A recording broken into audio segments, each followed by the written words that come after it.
When you think about an engineer, it's professional license. So an engineer is to the building what a doctor is to the body.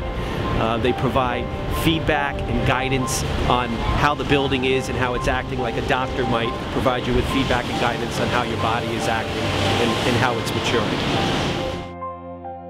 To have somebody who is not of engineering background per se educationally has been difficult for the organization to accept as a leader in the organization.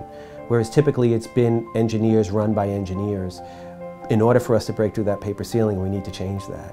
And that's what makes having me come into this organization, I believe, otherwise I wouldn't be doing it, the right combination today.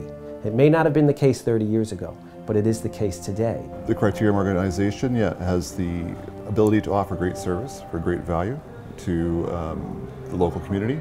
And I think we sort of have a unique service because we are approachable by the average person. It's a special model, and quite frankly, it's a unique model in the engineering industry.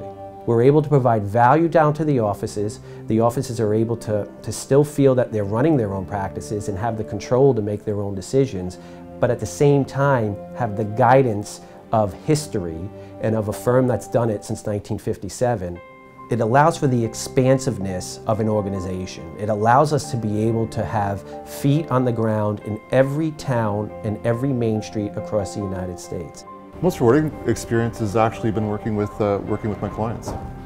So because we do solve people's problems, and we get a lot of it's a good feeling. And I think by taking an individual like myself who has the skills in running businesses and communicating with clients and matching it up with the professionalism of an engineer, it really creates a nice 1-2 punch. In our work, we solve problems where we're heroes sometimes, and the other thing is we offer options in terms of how to solve problems at different price points, and I think that's offers a lot of value to people. To be able to have an engineer that understands the community, is part of the community, lives in the community, knows what some of the building issues are in that environment, that becomes a very, very important part of our franchise model. So we're able to be 60 offices strong in 45 states, as well as an office up here in Toronto, Canada, and one in Vancouver. That's extremely important for us. We also always use it as a marketing tool when we're dealing with some larger clients, that we have this resource behind us.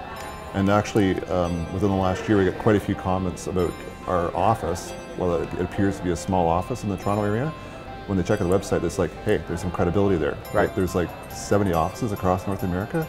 I'm not going to go to the guy that just hands out his shingle. This has some credibility behind it. It's got expertise. It's got expertise to draw on.